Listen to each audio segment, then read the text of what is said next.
Welcome to A Seat at the Table. My name is Zanele Kumalo and I'm the editor of W24. And we are going to be talking about career today. We've got Makgati Molebatsi. And then we have Lofuno Sateche. And then we have Sami Maseko. So cheers, guys. Cheers. To loving what we do. Doing what we love and making it work. Yeah. Cheers to that. Cheers.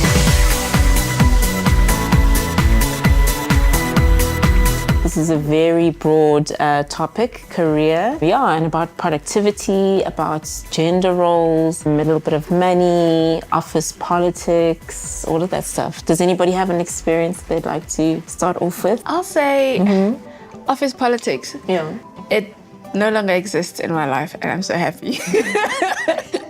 Is that because you're a freelancer? Yeah, because I'm a freelancer. Yeah. And honestly, it was one of the things that motivated me to kind of leave corporate full time because I just couldn't. It's nice now because I can literally just come do my work and disappear and leave them with their circus. I love that. I know. I mean, after being in the corporate world for 30 years, I left it all behind me, you know, to be an art consultant and work on my own. And that's one of the things that can hold you back because if you cannot play politics, you know, you will not get ahead. You it's get lost very in the difficult system. to get to the next level. Not only being productive, but also be aware of what other people are up to. Playing chess in a Yes, sense. absolutely. Yeah. Have you I think about like bad experience as well? Yeah. I don't count them as bad experiences. I think it's like a rude awakening of sorts. And they're not office politics because there's not one space for making theatre.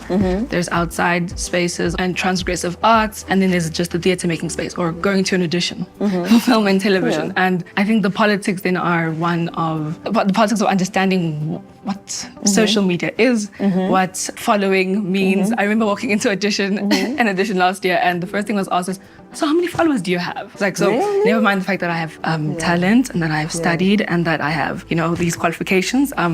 I need to have social media following. So the politics then are like, how do you respond to being someone who's theatre trained and how do you navigate the world? That's tricky. So, I would think that politics, you know, we would say office politics are all over. Even if you are working on your own, you will encounter those kind of having to navigate that space in the discipline you're in. So I suppose politics are everywhere.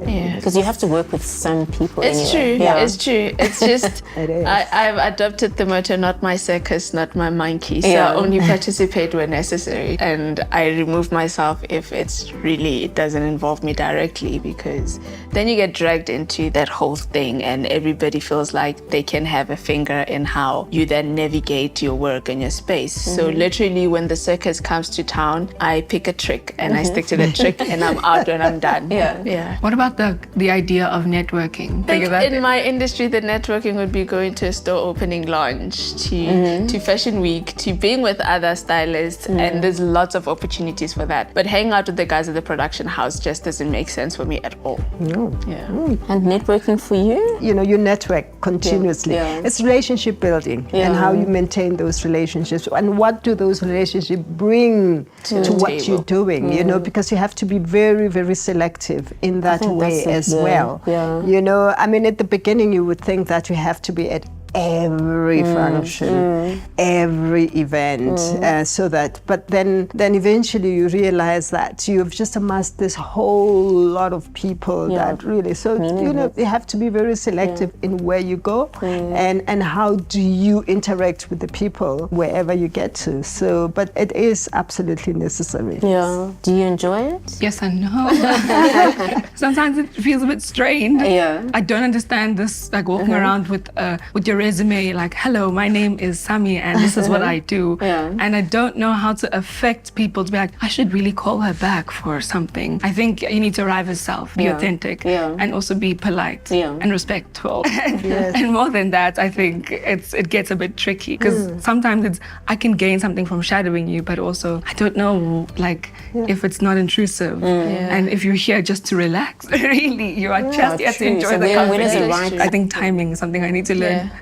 What would you say to someone who's trying to follow in your footsteps? What words of encouragement would you share with them, or like a basic tip or something that you picked up in your career that you would like to share? Diversify.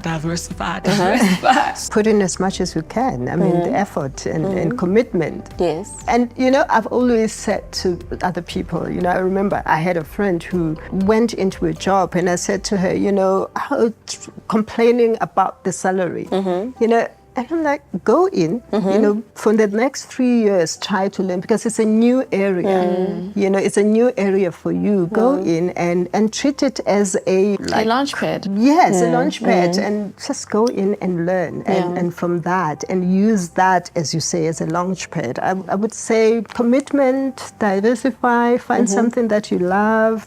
I think I'll find something that you love is sometimes it's very difficult to actually find that early in your career, you know. But along the way, just try to establish what is it that you have a passion for. That's a really good point to end at. So I'd just love to thank you guys for coming through today. It was really amazing. Yeah, thank you so much for your insights. It was really, really special. Thank you for having us. Thank you for the time. Lovely. Yeah.